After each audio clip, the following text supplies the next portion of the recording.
Cuando hablas con algunos de los diplomáticos estadounidenses, el desprecio que tienen por los europeos es total. Es total. Se burlan de la idea de Macron de autonomía estratégica. ¿Sabes qué autonomía estratégica? Bueno, ni siquiera pueden organizar una fiesta juntos, mucho menos tener autonomía estratégica. ¿Sabes? El tipo de desprecio por el que Victoria Nuland es famosa. Eso no es excepcional. Quiero decir, eso es normal, ya sabes.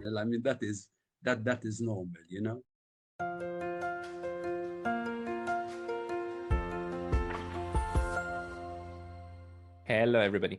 This is Pascal from Neutrality Studies. Hola a todos, soy Pascal, de Neutrality Studies, y hoy estoy hablando con Évarist Bartolo, un político laborista del hermoso estado insular de Malta.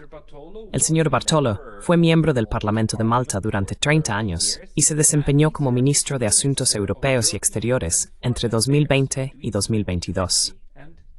Dado que Malta es un miembro de la UE, con una cláusula de neutralidad en su constitución, y el señor Bartolo estuvo en el cargo justo en el momento en que el conflicto entre Rusia, Ucrania y la OTAN alcanzó su punto álgido, pensé que deberíamos hablar sobre la experiencia de Malta en todo eso. Así que, ministro Bartolo, bienvenido. So, Minister Bartolo, welcome. Muchas gracias. Well, thank you very much, and Bueno, muchas gracias. Y debo decir que me contactaste porque estamos conectados. Leíste un artículo que escribí y realmente aprecio que hayas reaccionado a él. Pero debo decirte que te descubrí por primera vez siguiendo Neutrality Studies en YouTube y soy un seguidor constante. Me gusta mucho porque ofreces otra voz, lo cual es muy importante. Bueno, gracias por eso. Y tienes una experiencia que realmente debemos compartir aquí en este canal. Fuiste ministro de Asuntos Exteriores durante más de 2 años en Malta. Por un lado, Malta es un pequeño miembro de la Unión Europea, pero es un miembro pleno de la Unión Europea. También me dijiste que hubo una presión considerable sobre ti para que realmente siguieras lo que estaban haciendo los otros estados de la UE. ¿Podrías darnos una idea de lo que pensabas sobre lo que estaba sucediendo entre Rusia y Ucrania en 2021 y 2022? Y luego, políticamente, ¿cómo se desarrolló eso a nivel de la UOME?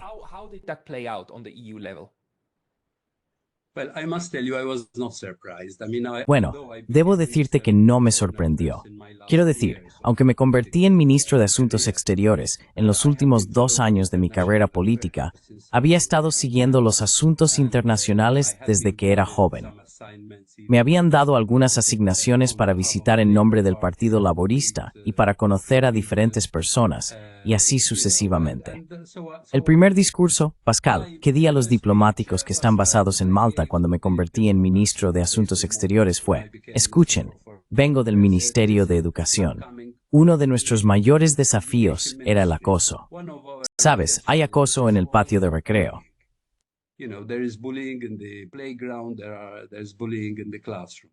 Hay acoso en las aulas. Sospecho que voy a encontrar bastante acoso ahora que me he mudado a un patio de recreo más grande.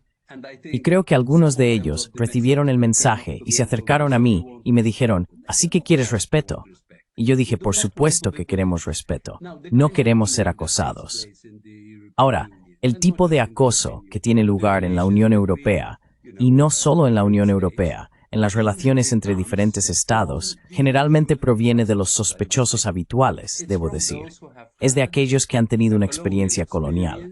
Así que si tomas la Unión Europea, muy pocos de los países en la Unión Europea no han tenido imperios. Pocos de nosotros solo hemos tenido la experiencia histórica de ser colonizados. Ahora, eso nos da una mentalidad diferente.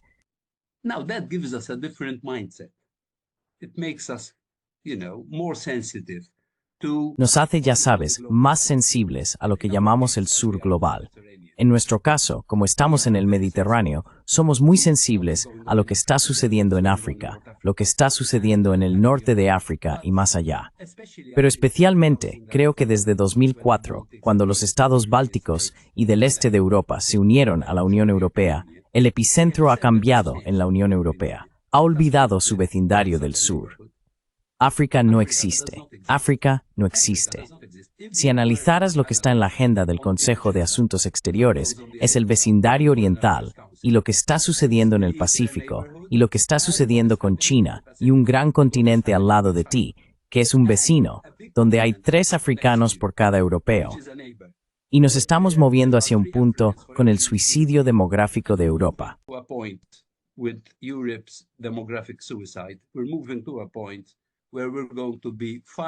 Nos estamos moviendo hacia un punto donde habrá 5 niños y jóvenes africanos por cada europeo de mediana edad y anciano. No puedo entender esta miopía estratégica, no autonomía, sino miopía estratégica. Así que cuando la historia de Ucrania comenzó a desarrollarse, se daba por sentado que todos iban a estar, ya sabes, simplemente a bordo y decir, ya sabes, esta es una invasión no provocada que muestra que Putin tiene ambiciones imperiales. Ni siquiera discutamos qué lo provocó. Ni siquiera discutamos por qué sucedió esto y qué vamos a hacer al respecto. No, todos esperaban que el secretario de Estado Antony Blinken apareciera y dijera, escuchen, ahora debemos estar juntos.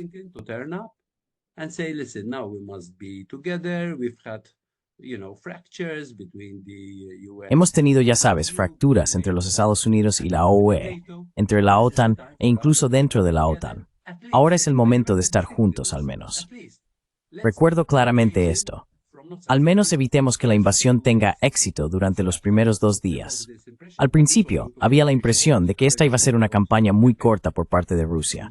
Luego, creo que se decidió, aprovechemos esto como una buena oportunidad, no necesariamente para derrotar a Rusia, aunque algunas personas tenían esta ilusión. Pero lo más importante es mantener a Rusia atascada allí y desangrarla económicamente y militarmente.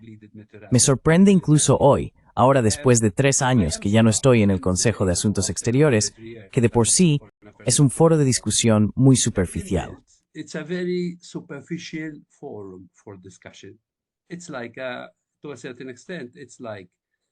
Es como, hasta cierto punto, es como la pasarela en un desfile de moda. Simplemente sales, hablas durante 3 minutos y vuelves a entrar. No hay discusión. Como muchos, si dices algo que no gusta, simplemente te ignoran. Así que no hay discusión. No hay discusión en absoluto.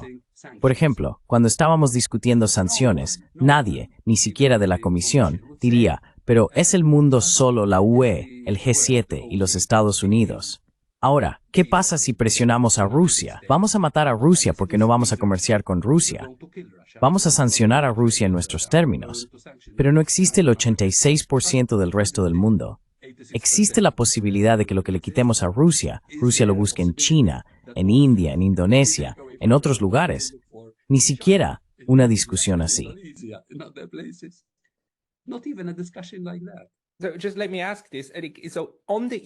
Déjame preguntar esto. A nivel de la UE, cuando te reúnes con todos los demás ministros de Exteriores y se supone que debes tener una discusión, ¿verdad? Porque en teoría, la UE es una organización internacional, ¿verdad? Quiero decir, el poder soberano todavía reside en los Estados miembros, al menos así se supone que debe ser. Pero incluso entonces no hay un verdadero intercambio. No hay un tipo de proceso para tratar de encontrar una posición común. Entonces, ¿de dónde viene la posición? ¿Y de dónde viene esta idea de que la UE equivale al mundo? Europa más América equivale al mundo. Quiero decir, la gente no puede ser tan ciega como para dar eso por sentado.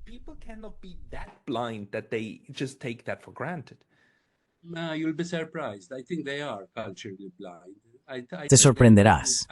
Creo que están culturalmente ciegos. Creo que 500 años de colonialismo definitivamente han malcriado a los europeos que tenían imperios, porque la actitud se da por sentada, tanto que ni siquiera son conscientes de ello.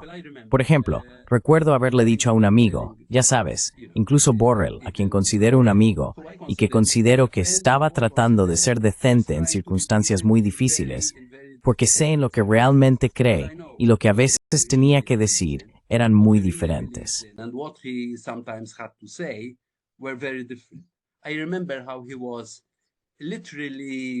Recuerdo cómo fue literalmente boicoteado y castigado cuando decidió viajar a Moscú para reunirse con el ministro Lavrov. Sabes, la gente, especialmente los países bálticos y algunos de los países de Europa del Este como Polonia, estaban realmente enojados con él por siquiera reunirse con Lavrov, porque decían que no deberíamos reunirnos con esa gente. Entonces, ¿qué pasa? Por ejemplo, yo decía, ¿por qué no vas a Túnez, a Libia, a reunirte con esa gente? ¿Por qué no estamos reunidos? To meet those people because we're not meeting them. And they used to tell me, but what do we go? No los estamos escuchando. And I said, Y "Listen, solían decirme, ¿pero qué les decimos? Y yo decía, escuchen por primera vez. Pueden por favor no decirles nada y solo escuchar. Porque inventamos estos programas como el Global Gateway o el Programa de Vecindad del Sur o el Memorando de Entendimiento con diferentes países mediterráneos. Y no hay decencia de sentarse con ellos para discutir un programa común. Es solo lo que la UE necesita de esos países. Y luego se sorprenden. Luego se sorprenden cuando les dices, ¿saben que los chinos trabajan de una manera diferente? Sí, sí. ¿Qué hacen los chinos? Dicen, bueno, hasta donde yo sé, los chinos se sientan con los ministros cuando los encuentran en África, por ejemplo, y les preguntan, ¿qué podemos hacer por ustedes? What can we do for you? What are the infrastructure projects that you feel we should invest in? ¿Cuáles son los proyectos de infraestructura en los que crees que deberíamos invertir aquí en este país? Así que es al revés. Puedes imaginarte en el Global Gateway, donde la Unión Europea se enorgullece de haber pensado en una respuesta para la iniciativa de la Franja y la Ruta. Porque básicamente eso es lo que es. En el Comité de Implementación de las Iniciativas a Tomar en África, no hay ninguna ciudad africana. Es simplemente un asunto unilateral. Es solo lo que quiero de ti. Y cuando les dices, esto es muy miope, quiero decir, ¿cómo esperas que no haya migración desde África cuando estamos privando a los jóvenes africanos de las oportunidades de crear riqueza y tener una economía más diversificada en África misma? Porque todo lo que necesitamos de África son las materias primas y los productos energéticos.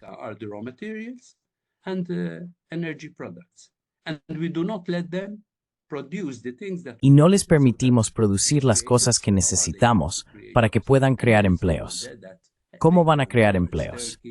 Y luego no es de extrañar que se vuelvan hacia Turquía, se vuelvan hacia Rusia, se vuelvan hacia China para la inversión, porque esos son más equitativos en cómo manejan la deuda.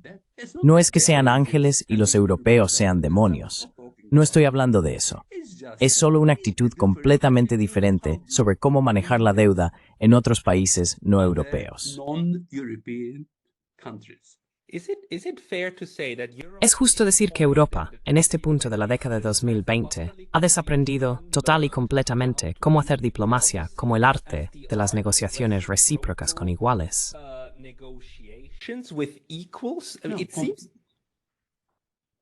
Pascal, completely. You're not even meant. Pascal, completamente. Ni siquiera se supone que debes dormir con el enemigo, ni hablar con el enemigo. Sabes, no hablar. Por ejemplo, puedo decirte, cuando solíamos tener conflictos en el Mediterráneo Oriental, tenías a Grecia, Turquía, Chipre, Egipto. Usualmente en el verano la tensión solía aumentar. Y entonces me daba cuenta, así que es hora de que Francia venda cazas a Grecia. O es hora de vender algo relacionado con armamentos a Grecia. Así que ahora es importante que creemos tensión. De repente, la tensión aumenta. Una vez que se firma el contrato, hay calma de nuevo en el Mediterráneo Oriental. Estoy diciendo esto de manera factual. No estoy siendo cínico, ¿sabes? Especialmente me dijeron que verificara dónde está la circunscripción del ministro de Asuntos Exteriores francés, a quien considero un amigo, Jean-Yves Le Drian.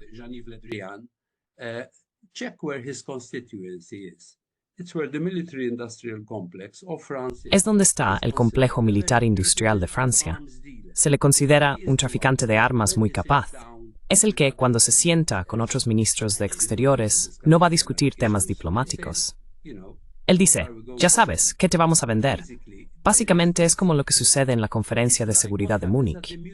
Cuando asistí, me sorprendió que la primera fila sea para los ministros de Defensa. Este es el protocolo.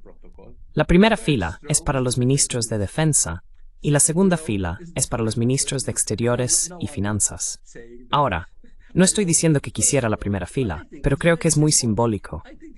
Creo que está muy claro que ahora son los armamentos los que son importantes, no la diplomacia. which are important, not diplomacy. So yes, imagine saying. Entonces sí, imagina decir, he sido invitado, por ejemplo, al Foro de Diplomacia de Antalya en Turquía, y el ministro de Asuntos Exteriores chipriota, mi colega, está muy ofendido de que vaya a ir. Solo por ir, no por decir escuchen, voy a ir allí y decir que Turquía debería hacerse cargo de Chipre. Ahora, en ese caso, lo entendería. Pero imagina, le dije, voy a ir a Antalya, voy a hablar sobre la cuestión de Chipre y decirle firmemente a Turquía, por favor, no cambien la realidad sobre el terreno para hacer que las resoluciones de la ONU sobre Chipre sean totalmente irrelevantes. Si quieren un arreglo diferente para Chipre, pasen por el proceso de cambiar las resoluciones de la ONU. No fuercen el tema. Pero incluso algo así, solo reunirse. Por eso estoy totalmente de acuerdo contigo. El arte de la diplomacia se ha perdido.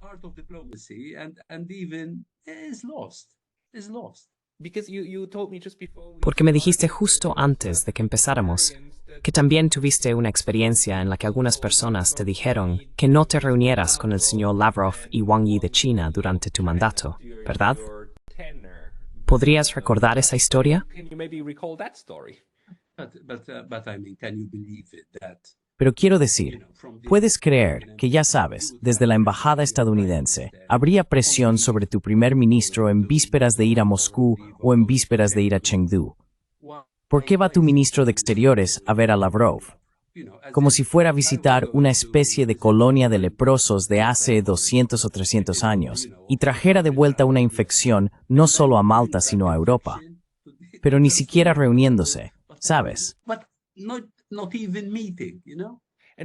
Y ese fue el embajador de los Estados Unidos en Malta quien te dijo, no deberías ir a reunirte con Rusia y China.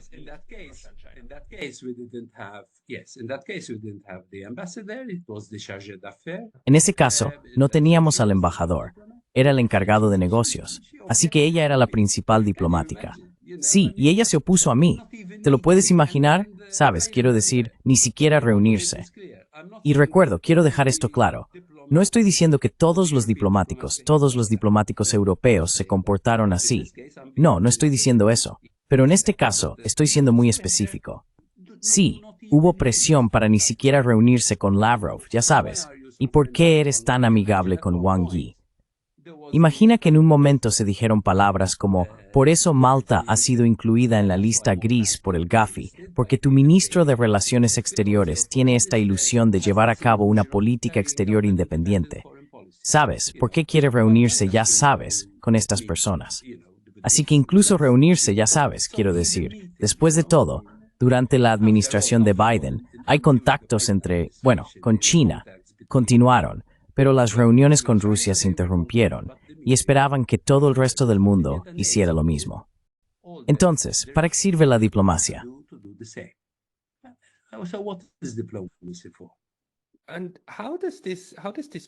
¿Y cómo funciona esta presión?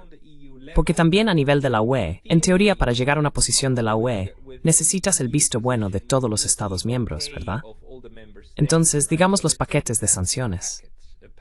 Si estados más pequeños, como Malta o Hungría, se oponen, ¿qué sucede?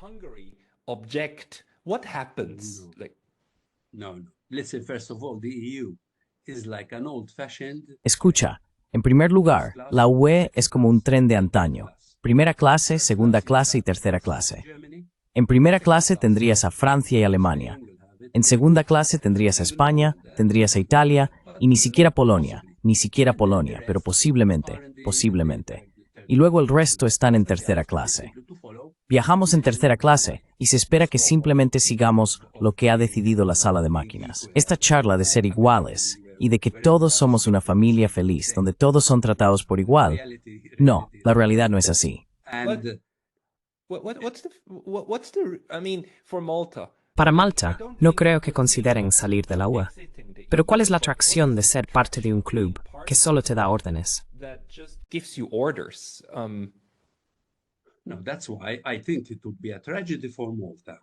Ahora, por eso creo que sería una tragedia para Malta si perdemos nuestro veto. Estoy totalmente en contra de una unión federal donde todos se conviertan en unos Estados Unidos de Europa.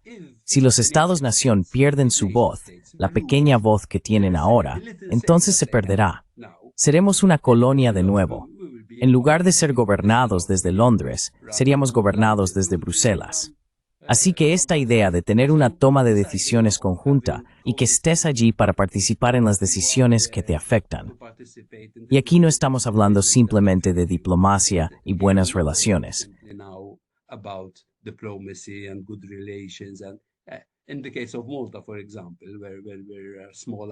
En el caso de Malta, por ejemplo, donde hay pequeñas islas, necesitamos conexiones marítimas y necesitamos, ya sabes, vuelos, porque no somos parte del continente.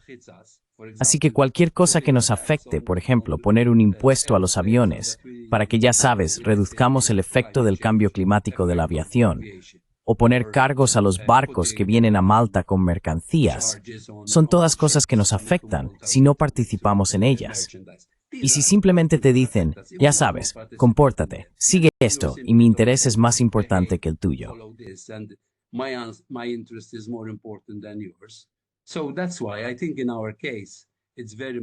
Por eso creo que en nuestro caso, si la UE va a tener un futuro, no puede ser una solución única para todos. Creo que si prevalecen aquellos que quieren una solución única para todos y aquellos que quieren unos Estados Unidos de Europa, la UE tendrá enormes problemas para contener todas las diferentes contradicciones. Y el proceso que ha comenzado de renacionalizar decisiones que se habían tomado y transferido a Bruselas, creo que continuará aún más.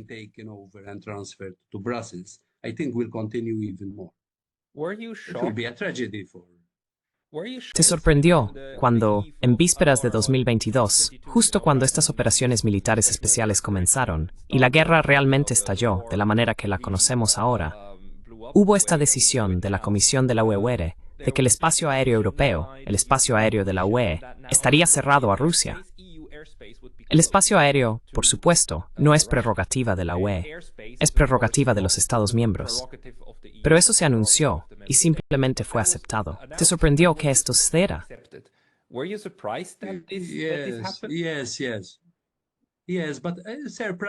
Sí, sorprendido, pero al mismo tiempo, la atmósfera estaba tan cargada.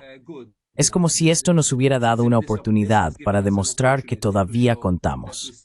Y creo que especialmente coordinando totalmente con la administración de Biden y Blinken, la UE se convirtió completamente en un recipiente.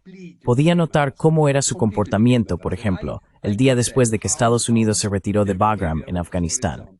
Los ministros, que la mayoría de ellos también asisten a las reuniones de la OTAN, porque sus países son Estados miembros de la OTAN, estaban completamente, no diría sorprendidos, impactados.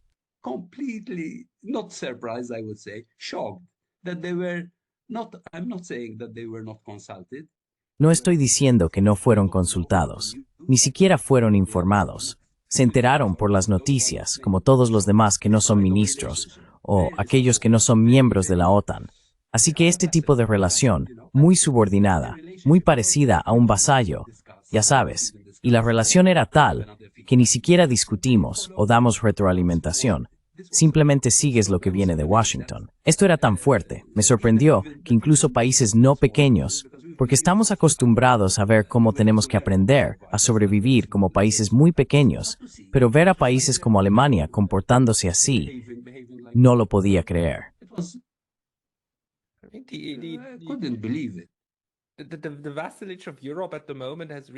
La vasallaje de Europa en este momento ha alcanzado un punto en el que realmente ya no puedo comprenderlo.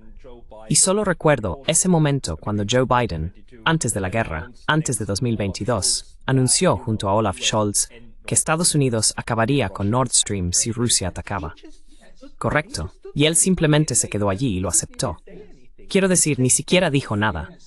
Es como esto es, y probablemente recuerdes, los políticos de los años 90 y anteriores. Ya sabes, había personas, incluso personas como Kohl y demás, los alemanes, eran mucho más imponentes y realmente ponían su peso en el escenario mundial. ¿Qué les pasó a los europeos? Sí, bueno, creo que lo han perdido. Creo que han perdido completamente el rumbo. Quiero decir, no defender los intereses de tu país, tener a alguien diciéndote, sabes, voy a detener tu gasoducto, tu línea de vida. En realidad, no solo un gasoducto. Y luego lo hacen explotar, y no pasa nada. and nothing happens. I mean, You know, and Quiero decir, no solo no pasa nada, sino que estos estados son cómplices en el encubrimiento y en asegurarse de que no nos enteremos. we don't completely, Completamente. Es extraño. completely. And then what makes you very angry is that recently Completamente. Y luego lo que te enfurece mucho es que recientemente se dañó un cable en el mar Báltico. E inmediatamente se dijo, esto es Rusia. Esto es Rusia creando problemas para nosotros y el cable submarino. El investigador sueco salió y dijo, no, esto no es una agresión estatal. Esto sucedió debido a una tormenta y un barco simplemente rompió el cable. Y de hecho, hay estudios que muestran que en los cables submarinos, hasta ahora, gracias a Dios, ninguno de ellos ha sido interrumpido por ningún ataque militar o terrorista. Pero la mayoría de las veces son cruceros o barcos de pesca o mercantes. Inmediatamente salieron y dijeron, este es un acto deshonesto de Rusia, aunque no fuera el caso. this is a rogue act of Russia, even though it wasn't the case. So it has become very, very. Así que se ha vuelto muy triste, porque recuerdo cuando conocí a Lavrov y me sorprendió. ¿Te imaginas? Después de que terminamos nuestras reuniones y nos estábamos despidiendo, me dijo, señor Bartolo, usted es un ministro valiente. Y le dije, ¿por qué soy un ministro valiente? Soy una persona muy tranquila y amable. ¿Por qué me considera una persona valiente? Porque él dijo que en la conferencia de prensa, lo primero que dijiste fue, rindo homenaje a los millones de rusos que nos salvaron de Hitler. Le dije, ¿pero qué tiene de valiente eso? Es solo un simple hecho histórico. Me dijo, ve y díselo a tus colegas. Go and tell your colleagues that. And Y eso fue en 2020 o 2021. And tell your colleagues. that was in 2020, 2021. Esto debe haber sido sí, creo que en el 21. Creo que en el verano del 21. Así que creo honestamente que estas personas, gente como Lavrov y gente como Wang Yi, lo que esperan no es siquiera un acuerdo, pero sí esperan respeto. Not even agreements. No puedes simplemente ir por ahí y tratarlos como si fueran... Quiero decir, recuerdo, y sentí que esto era muy interesante. Cuando estábamos discutiendo con Lavrov, estábamos analizando un poco el comportamiento de la Unión Europea. Dije, ¿puedes explicarme por qué hay tanta agresión y tanta animosidad? Y dije, bueno, desafortunadamente tenemos problemas porque los líderes no conocen su historia. Los líderes no conocen su geografía. No hay aprecio por la cultura y por respetar las culturas de los demás y tratar de entender de dónde vienen. And to try and understand where they are coming from.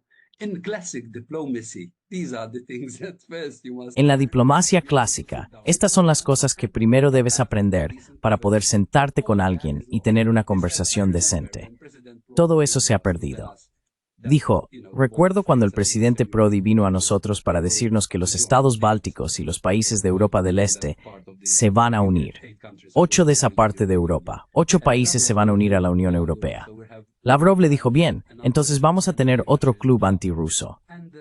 Prodi le dijo, no, Sergei, no lo veas así. El hecho de que serán parte de nuestra organización, de nuestro club, lograremos calmarlos. Estoy seguro de que lograremos calmarlos. Lavrov le dijo, creo que va a suceder al revés. Ellos van a hacer que ustedes sean antirrusos. Y creo que esto es lo que ha sucedido. And I think this is what has happened. But you know, it's quite fascinating to me. Sabes, es bastante fascinante para mí, porque al principio de esta discusión, dijiste que una de las razones por las que Malta y un par de otros, creo que también estás pensando en Irlanda, son más sensibles hacia el sur global, es porque tuvieron esta experiencia de ser colonias, ¿verdad? Fueron colonizados, y contra su voluntad, fueron parte del Imperio Británico, ¿verdad? Y ambos fueron colonizados, gobernados desde Londres. Y hoy se puede ver como Irlanda es mucho más comprensiva con Palestina, ¿verdad?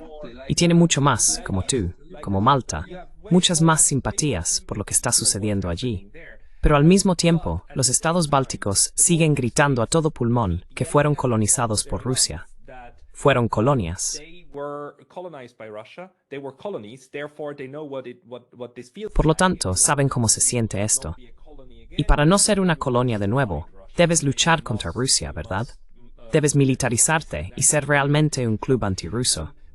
¿Por qué estas dos experiencias de ser colonias deberían ser muy similares? Pero obviamente no lo son. Han creado problemas completamente diferentes. create a completely different Listen, approaches. I can first of all, I think. Escucha, puedo entender. En primer lugar, creo que si realmente queremos entender el estado patético en el que se encuentra la Unión Europea en este momento, es tener a Kallas como la alta representante y ser la cara de la UE ante el resto del mundo. Puedo entenderla como primera ministra de Estonia, recordando la memoria histórica del estalinismo y los 20.000 estonios que fueron llevados a Siberia. Puedo entender eso. I can understand that. But I can understand that. Pero ella era la hija de un funcionario comunista. Era la hija de las personas que implementaron eso en casa, añadiendo insulto a la injuria. Injury to insult. Yes. But Sí, pero no lograr ir más allá de eso y convertir a toda Europa en eso, creo que nuevamente muestra el hecho de que fue elegida para ser la alta representante después de Borrell, lo que muestra la terrible situación en la que se encuentra la ULF. ¿Puede la UMS estar en contra de todos los demás? Porque ahora está en contra de los Estados Unidos por Trump, en contra de China, en contra de Rusia. Entonces, ¿cómo puede la UR construir ahora de una manera muy perdida? Porque, repito, si ves lo que está sucediendo tecnológicamente, hay un Instituto de Política Estratégica australiano que rastrea 64 tecnologías que son muy esenciales para el siglo XXI. De 64, China es la primera en 57 de ellas. India está en segundo lugar. India is in second place. Not even the United States is in second place. Ni siquiera Estados Unidos está en segundo lugar. Europa no aparece en ninguna parte. Alemania tiene 2 tecnologías, la UE, porque no está unida, no aparece en ninguna parte, ¿sabes? Así que tecnológicamente y económicamente tienes serios problemas. Al mismo tiempo, todavía tienes este tipo de actitud de superioridad para decirle al resto del mundo cómo debe comportarse y qué debe hacer cuando estás en una crisis tan profunda. Entonces, en cambio, me recuerda al famoso poema de Cavafy, Esperando a los bárbaros. Sabes, cuando tienes a tus ciudadanos que han perdido la confianza en tu liderazgo y en las instituciones, es importante inventar un enemigo en la puerta. Ahora, ¿qué pasa cuando en 2027, en 2030, Rusia no invade? Now, what happens when in 2027, in 2029, in 2030, Russia does not invade all Europe and takes even Toda Europa, e incluso, ya sabes, no solo Varsovia y Bruselas y París, sino incluso Lisboa.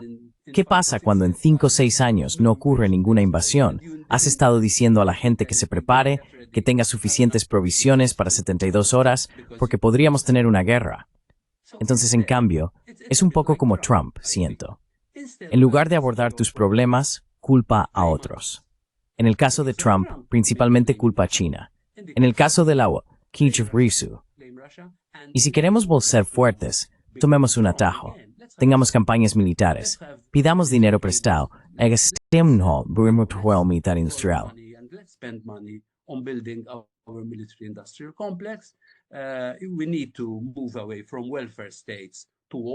Necesitamos alejarnos de los estados de bienestar hacia los estados de guerra. Y porque vamos a construir, en lugar de producir coches, vamos a tener tanques militares. Vamos a resolver todos los problemas. Vamos a tener empleo. Nuestras economías van a florecer de nuevo. Vamos a volver a ser fuertes. Pero esta es una ilusión muy peligrosa. Es muy triste ver a un país tras otro, con tanta experiencia cultural y riqueza en este estado, cuando la mayoría de los estados se están volviendo ingobernables, y la Unión Europea misma se está volviendo ingobernable, y aún tienes la arrogancia de decirle al resto del mundo cómo debe comportarse y qué debe hacer.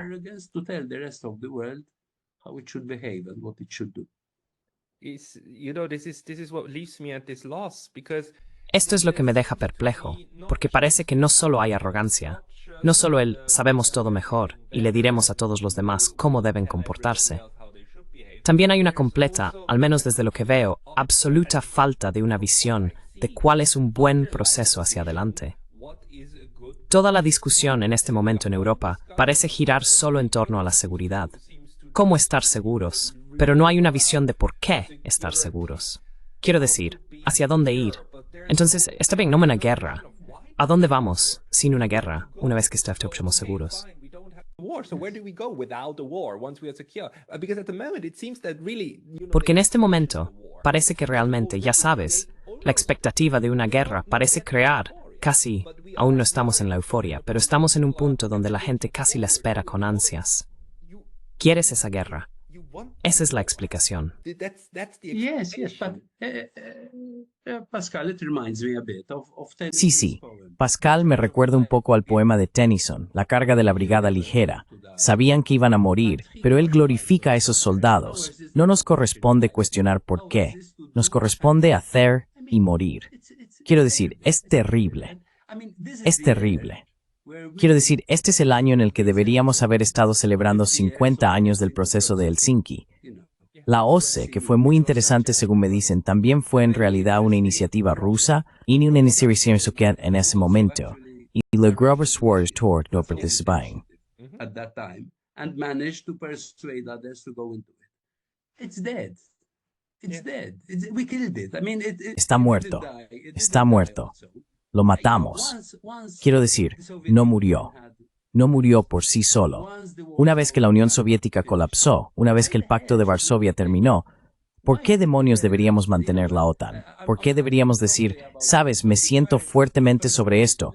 Porque el primer compromiso que hicieron de no expandir la OTAN hacia el este se hizo en Malta en diciembre de 1989, cuando Bush y Gorbachev se reunieron para discutir lo que iba a suceder con los cambios que estaban. ¿Sabes? Lo que sucederá cuando el muro desaparezca. Lo que sucederá cuando Gorbachev le dijo a Bush, ya no vamos a imponer ningún sistema de gobierno a nuestros países de Europa del Este.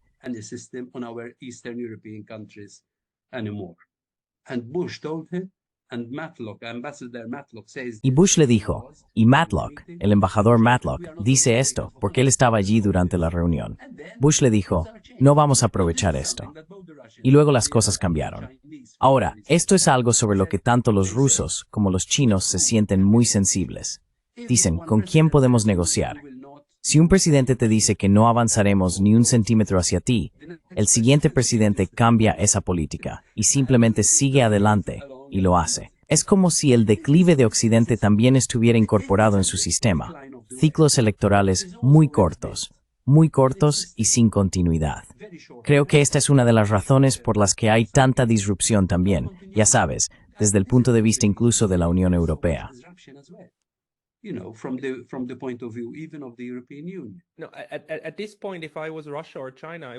En este punto, si yo fuera Rusia o China, solo creería en las promesas de Europa si estuvieran realmente, al final, no solo consagradas en un tratado, sino ratificadas por el Parlamento. Antes de que las cosas sean ratificadas por todos los parlamentos miembros, no se puede estar seguro de que esto tenga al menos una vida a medio plazo. Alexander Trigona me dijo que la razón por la que estaban luchando para consagrar la neutralidad maltesa en la Constitución era precisamente por eso, porque necesitas asegurarte de que ciertas políticas exteriores no cambien de una administración a otra. Así que necesitas consagrar estas cosas en la Constitución, las cosas más importantes, y al menos las siguientes, necesitas consagrarlas en tratados ratificados. De lo contrario, serán ignoradas.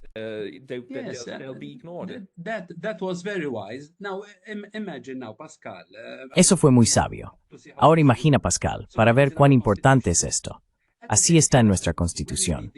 Al mismo tiempo, cuando lees el informe integrado del país del Departamento de Estado de Blinken, la relación entre Malta y los Estados Unidos desde el año 2022 hasta 2024, el objetivo número 1 es alinear a Malta con los intereses occidentales. Pero, ¿puedes imaginar el puro desprecio? Incluso si lo haces, tienes el descaro de declarar que tu primer objetivo es ir en contra de la Constitución del otro país, por pequeño que seamos.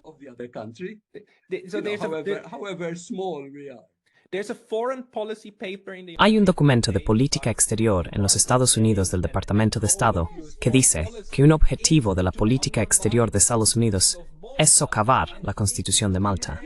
Y ni siquiera está oculto. Está a la vista. Sí, está en el dominio público. No respetan a nadie, ni siquiera lo disimulan. And I can tell you, and I say Y puedo decirte, y lo digo con total franqueza, cuando hablas con algunos de los diplomáticos estadounidenses, el desprecio que tienen por los europeos es total. Se burlan de la idea de Macron de la autonomía estratégica. ¿Sabes qué autonomía estratégica? No pueden ni siquiera organizar una fiesta juntos, mucho menos tener autonomía estratégica. El tipo de desprecio por el que Victoria Nuland es famosa no es excepcional. Quiero decir, eso es normal. That is not exceptional. I mean, that is normal, you know? That is normal. But this contempt, I mean, is Pero este desprecio, quiero decir, es muy, muy peligroso. Puedes ver ahora mismo cómo el desprecio por la soberanía ucraniana que la administración Biden y bajo Obama mostró abiertamente llevó al uso de Ucrania como la punta de lanza de la daga de la OTAN. Aún peor, ahora la administración Trump exige la riqueza mineral de Ucrania a perpetuidad solo porque la quiere. Espera que esto suceda. Y las negociaciones son como, esto es lo que queremos. Y si no nos lo das, entonces ustedes son los malos y los actores negativos. Esto no es un deseo, no es nos gustaría, es merecemos esto. Les dimos todas estas armas, lo cual, por cierto, es como alimentar al complejo militar industrial y a la economía de los Estados Unidos, ¿verdad? Alimentaron su propia economía y ahora están exigiendo aún más, siendo alimentados aún más y siendo aplaudidos por eso. ¿No es así? Y los europeos no están diciendo nada. Apoyan esto. anything. No, no. They support this. No, this reminds me, No, esto me recuerda. El pasado junio estuve en Shanghái para la Asociación de Sociedades de Amistad y conocí a un ex senador de Estados Unidos. Ahora quiero decir esto porque se relaciona con lo que estábamos diciendo antes. Era un senador californiano muy famoso y su esposa todavía era embajadora en la época de Biden. Me dijo, ¿sabes que antes de venir aquí fui visitado por el FBI para decirme, ¿por qué vas a Shanghái? No hay necesidad de ir a Shanghái. Yo dije, como si viniera a Shanghái para traicionar a mi país. ¿Sabes de lo que estábamos hablando antes, sobre las relaciones diplomáticas y las relaciones humanas? Dijo, ¿cuándo vamos a aprender que el mundo no es una película de vaqueros del oeste donde entramos, disparamos a todos y luego no nos damos cuenta de cuántos hemos matado y cuánta sangre hemos derramado?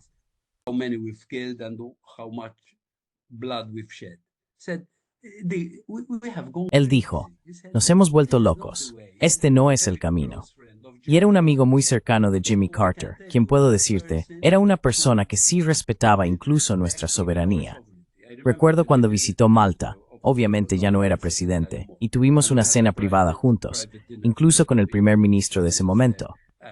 Carter fue muy respetuoso con nuestra neutralidad y podía entender por qué un país pequeño como el nuestro necesita salvaguardar nuestros intereses. Necesitamos ser amigos de todos, porque básicamente nuestra neutralidad trata de intentar ser amigos de la mayor cantidad de países diferentes posible, ya que somos uno de los países más expuestos del mundo. En nuestro caso, la globalización no es una elección ideológica. Globalization is not an ideological choice. We import practically everything and we export. Importamos prácticamente todo y exportamos prácticamente todo. Así que necesitamos tener fronteras abiertas. Cuando tienes a un matón que te dice, o estás conmigo o estás contra mí, si hablas con otros sin mi permiso te haré daño, quiero decir. En nuestra historia, Pascal, hemos sido invadidos 42 veces.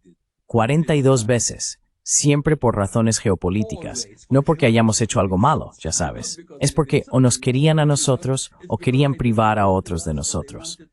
Así que cuando finalmente hace 60 años dijimos, sabes, no solo somos independientes, queremos ser independientes y luego avanzar, no ser más una base militar, y luego avanzar y decir, queremos ser un país neutral y no alineado. No para amenazar a nadie más, sino por nuestro propio bien. Not to threaten anyone else, but for our own sake, because we are so small that if Debido a que somos tan pequeños que si tienes el puerto utilizado para buques de guerra, significa que no puedes traer los cruceros de pasajeros, porque eso sería un problema. Así que si queremos desarrollar una economía que brinde empleos y prosperidad a nuestro país, la neutralidad es imprescindible. En nuestro caso, también es una necesidad, no solo porque queremos paz y progreso social, que obviamente queremos, Pero luego imaginar, repito, tener el último documento de la administración Biden-Blinken diciendo que el objetivo número 1 de nuestra misión en Malta es alinear a Malta con los intereses occidentales. Es increíble. Quiero decir, imagina si nuestra embajada en Washington tuviera un documento así y dijera que el número 1 es asegurarse de que promovemos los intereses rusos y chinos en Washington para socavar los intereses estadounidenses. Quiero decir, sería increíble. I mean, it would be unbelievable. That's why, the one thing. Por eso, ya sabes, lo que los realistas necesitan darse cuenta es que el mundo es desigual. Es horriblemente desigual. Todo el discurso liberal sobre que todos tienen la misma voz, y ya sabes, que todos pueden elegir sus propias alianzas, es obviamente incorrecto. Es obviamente un adorno. Es obviamente una farsa, una mascarada. Entonces la pregunta es, ¿por qué algunos estados no entienden eso? O digamos, ¿por qué algunos procesos políticos, como en Ucrania, desmantelan la neutralidad? Ucrania tenía la neutralidad en su constitución también, por muy buenas razones, muy evidentes, especialmente para la gente en los años 90. Y luego el proceso político allí la desmanteló.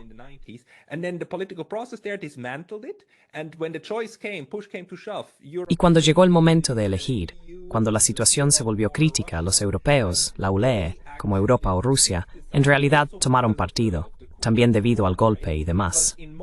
Pero en Malta logró mantener esa posición, tal vez también porque estaba fuera de foco. No había ONG ni socavamiento, aunque Alexander Trigonas dice que había ONG y demás. Alexander Trigonas says there were NGOs and so on. So, Of course. Yes. Por supuesto, por supuesto. Sí. Y recuerdo incluso en los años 80 la llamada diplomacia pública, con fundaciones, incluso fundaciones alemanas y estadounidenses, organizando iniciativas en Malta para socavar nuestra neutralidad. Sí, quiero decir, estaba ahí. Entonces, ¿cómo logró Malta no caer en eso? So how did Malta manage not to fall for that? Or how did your political process, how did you manage to ¿O cómo fue tu proceso político? ¿Cómo lograste mantener tu posición? Bueno, creo que la calidad del liderazgo es importante. Creo que en el caso de los estados pequeños, la calidad del liderazgo es muy importante. Lo que también nos ayudó fue el hecho de que estratégicamente habíamos perdido nuestra importancia en comparación con antes debido al transporte, debido a la tecnología de misiles. Los barcos no necesitan, y los aviones no necesitan, detenerse en Malta, porque a 30 minutos en Sicilia tienes bases de la OTAN allí. Así que en nuestro caso ya no nos necesitaban. Y creo que es bueno convertir eso en una ventaja. Pero la nueva agenda, repito, la nueva agenda del equipo de Blinken era convertir a Malta nuevamente en un puesto avanzado de la OTAN.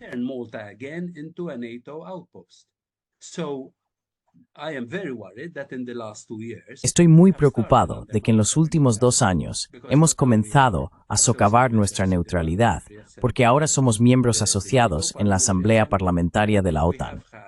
Hemos tenido delegaciones de la OTAN visitando el cuartel general de nuestras Fuerzas Armadas para discutir la interoperabilidad.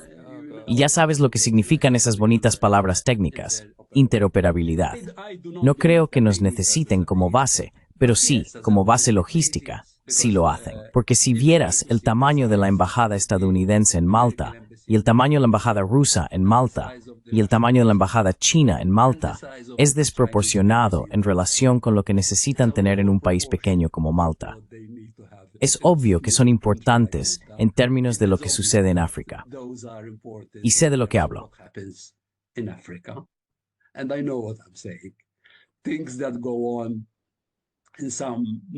Las cosas que suceden en algunos países del norte de África, desde las estaciones centrales de la CIA y el MI6, necesitan a Malta logísticamente.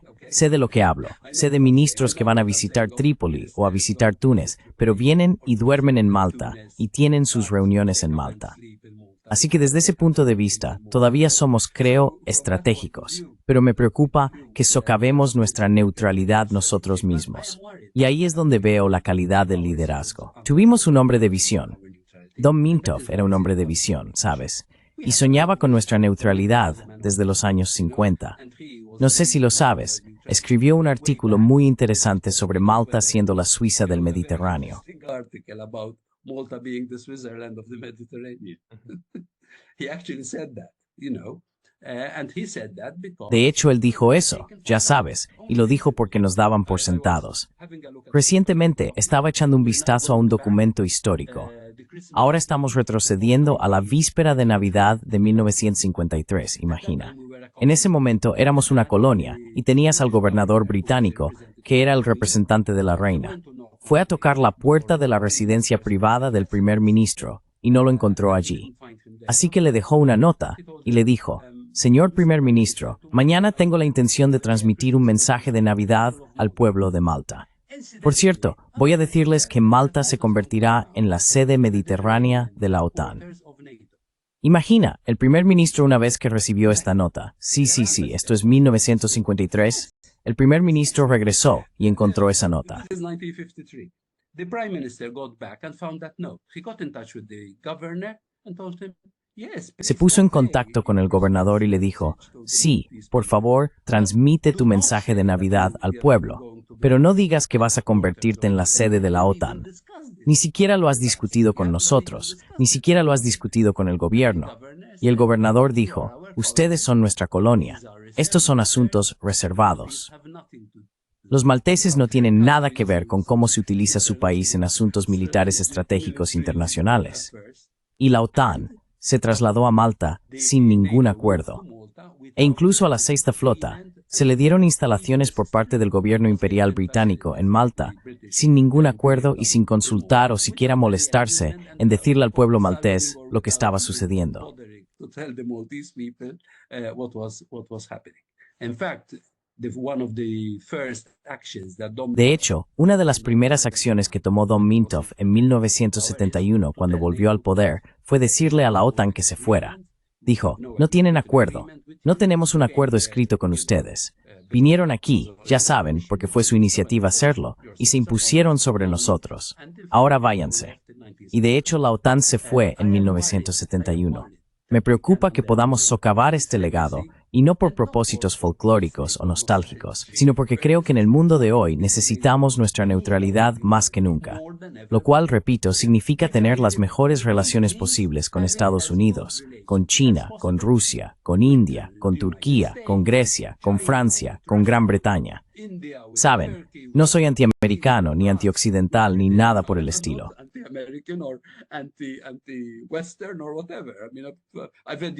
Quiero decir, me he educado en el Reino Unido y en los Estados Unidos. Me encanta su literatura, me encanta su cultura. Pero por favor, trátame como dices que deberíamos tratarnos unos a otros, con respeto y dignidad. No tiene nada que ver con la geografía y el tamaño.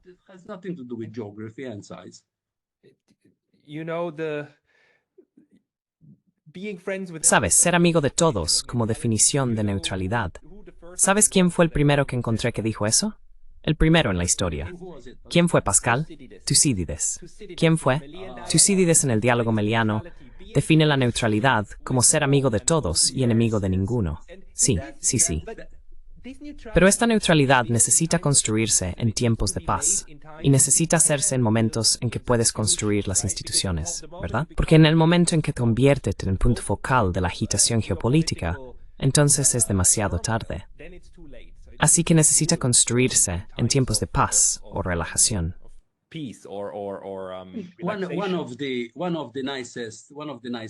Uno de los documentos más agradables que he leído sobre la neutralidad era estadounidense, de la época en que las dos superpotencias eran Inglaterra y Francia, y los Estados Unidos eran neutrales.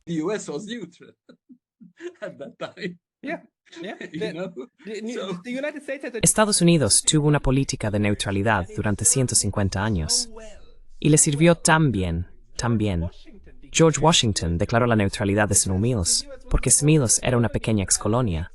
Era muy vulnerable, así que por supuesto, ser amigo de todos ayudó a que creciera hasta el tamaño que tiene hoy.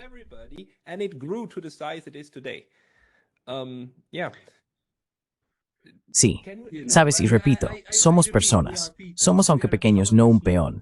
No podemos aceptar ser un peón en manos de otros. Nuestra gente quiere prosperidad, quiere paz. No quieren amenazar a nadie, pero por favor, no vengan a decirnos qué hacer, involucrarnos en sus conflictos o tomar partido, porque necesitamos tomar el lado de nuestra gente, ¿sabes? take sides because we need to take the side of our people, you know. Evarist, can we somehow Evarist, take ¿podemos de that alguna manera tomar esa mentalidad de Malta e instalarla en Bruselas y hacer de Sena una gran Malta? EU a huge ¿Podemos hacer eso? Can we do that? Well, I think it's going to take a generation change. Bueno, creo que va a requerir un cambio generacional, porque el liderazgo actual está tan perdido que desafortunadamente tienen que chocar contra una pared y la gente va a salir perjudicada. Muchos ciudadanos europeos van a salir perjudicados. Quiero decir, recuerdo cuando tuvimos la crisis financiera de 2008 y se inyectaba dinero en los bancos para salvar a los bancos y no para ayudar a las personas que estaban perdiendo sus empleos. Ahora la gente dice, entonces cuando se trata de armas, está bien pedir prestado.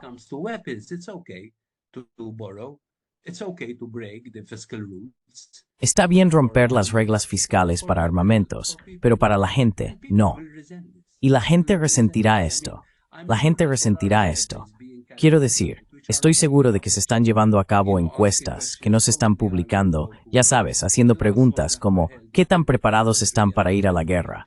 Las últimas que se realizaron en 2023 y 2024 mostraron que la mayoría de los europeos no quieren guerra.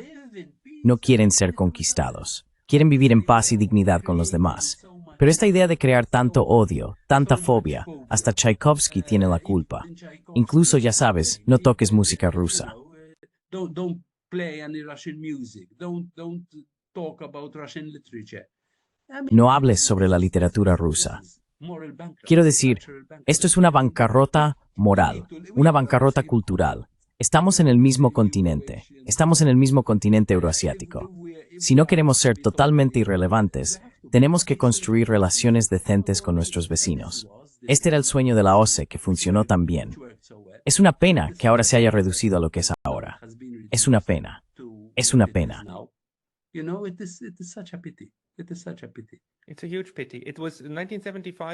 Es una gran pena. 1975 fue el momento álgido de la relación europea y transatlántica. Básicamente, no de hermandad, pero al menos de entendimiento. Para mí, 1975 fue el comienzo del fin de la Guerra Fría, porque fue entonces cuando creamos los mecanismos para alcanzar un entendimiento común de cómo debería desarrollarse la política en el continente euroasiático, ¿verdad?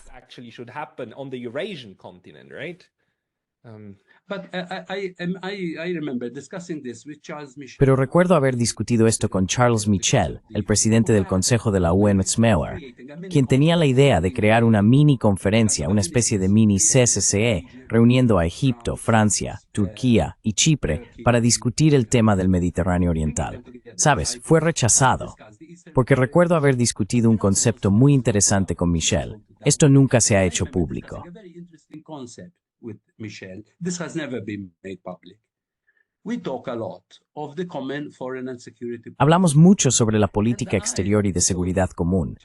Y le dije a Charles Michel, ¿por qué necesitamos una política exterior y de seguridad común? La UE debería usar su diversidad, teniendo países neutrales, países de la OTAN, países que tienen buenas relaciones con el este, pero no con el oeste. ¿Por qué dejar que un bloque decida por todos? Deberíamos ser como un gobierno de coalición, donde los neutrales puedan hablar con todos. España puede hablar con Rusia. Si los países bálticos no quieren hablar con Rusia, al menos pueden hablar con Estados Unidos. Tengamos este tipo de enfoque rico y diversificado. Y Michel me dijo, esto tiene mucho sentido. Esto es lo que deberíamos hacer. Pero él era un político en ejercicio.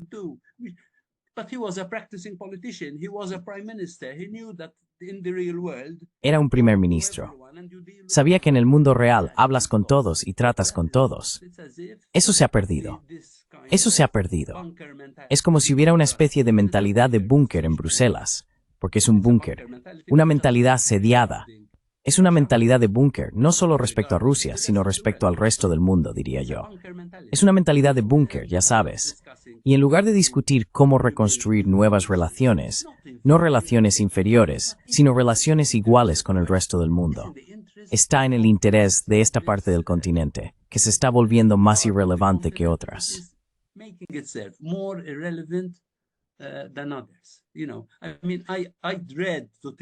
Quiero decir, Me aterra pensar cómo será el futuro cuando en los próximos años el efecto demográfico se sienta mucho más. Creo que para finales de siglo perderemos alrededor de 75 millones de personas que deberían estar en la fuerza laboral. ¿Cómo va a funcionar la economía europea? Porque al mismo tiempo no queremos migrantes. No queremos que la gente venga, ni siquiera para trabajar en nuestros países, ni siquiera migrantes regulares, de los que estoy hablando, sino incluso los regulares. La discusión sobre la migración y la discusión sobre la diversidad se ha vuelto tan tóxica. Imagínate, fui ministro de Empleo durante 7 años, asistiendo al Consejo de Asuntos Sociales en Bruselas. ¿Sabes que nunca discutimos sobre migración? ¿Sabes que la migración solo se discutió como un asunto de relaciones exteriores y seguridad? Nunca discutimos el declive demográfico. ¿Cómo vamos a tener suficientes personas para trabajar en nuestras economías? Es una disfunción. Sabes, como sentados en nuestras oficinas o estando en casa en Europa, siempre tienes esta idea de que en Bruselas y en las capitales, en los parlamentos y en los edificios gubernamentales, hay todas estas personas con trajes que pasaron tantos años en la escuela y son tan inteligentes.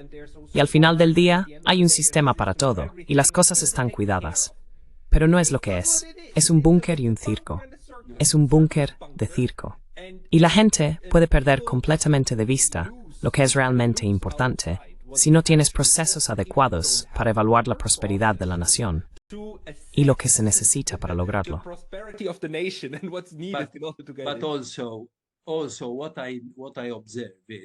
Pero también, lo que observo es que hay una ruptura entre la élite y el pueblo, en el sentido de que no soy en absoluto un teórico de la conspiración, porque considero que eso es una actitud intelectual muy perezosa, donde en lugar de intentar entender, culpas a alguien.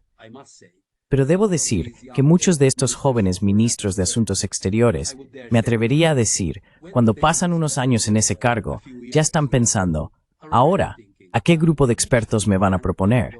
¿A qué puesto me van a proponer en la propia UME?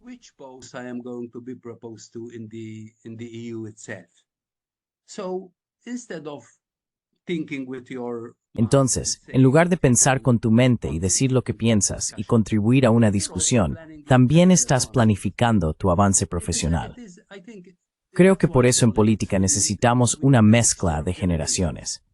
Necesitamos jóvenes, necesitamos personas de mediana edad, necesitamos personas mayores. Si solo tienes jóvenes y personas de mediana edad que están pensando en sus carreras personales, creo que eso afecta la calidad de la contribución que dan. Y hay incentivos que puedes ofrecer tanto en Washington como en Bruselas. Los jóvenes políticos que están en sus 30 y 40 años y quizás no han hecho nada más que política, también están pensando, ¿cuál es el siguiente paso si ya no soy ministro? Si mi partido ya no está en el gobierno.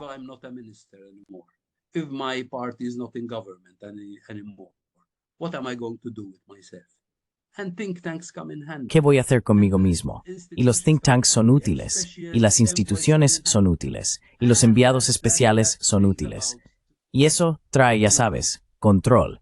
Eso trae conformidad de grupo, y trae ser parte de una élite que se cuida a sí misma. Creo que uno necesita estudiar esto un poco para ver hasta qué punto afecta, ya sabes.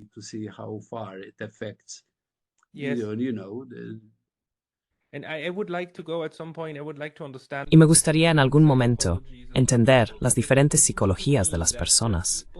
Porque me parece que las personas que percibo como verdaderos líderes son aquellas que piensan en posiciones como una presidencia o un ministerio, como una herramienta para implementar lo que quieren. Y luego hay otro grupo de personas que ven estas posiciones como un objetivo final. Quieren ser esa persona para obtener el dinero, la gloria y el reconocimiento, en lugar de como una herramienta. Me llama la atención que muchos cleptócratas en Europa son del segundo tipo.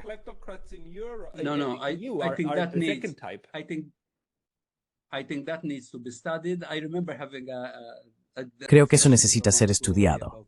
Recuerdo haber tenido una discusión con Romano Prodi hace unos 2 años, y estábamos bromeando, y dije que solíamos hablar de nanotecnología. Creo que desafortunadamente hoy necesitamos hablar de nanopolítica. Sabes, hay una miniaturización de Es triste, porque este continente europeo, ha producido, incluso en nuestra vida, quiero decir, el presidente finlandés Kekkonen, tienes a Kreisky, tienes a Schmidt, tienes a Brandt, tienes a Mitterrand, tienes a Olof Palme. You have Mitterrand, you have Olof Palme, these were all people who had Estas eran todas personas que tenían una visión y que creían en su propio país, pero al mismo tiempo podían entender que no tienes que ser tan estrechamente nacionalista. Es un juego de suma cero. Es triste para nuestra parte del mundo, pero también triste para el mundo. Pero esto tendrá un efecto.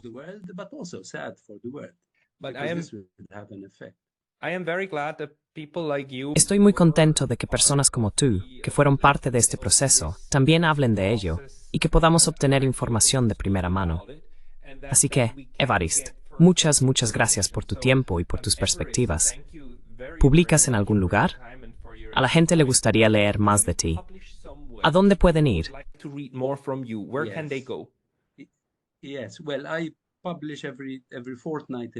Sí.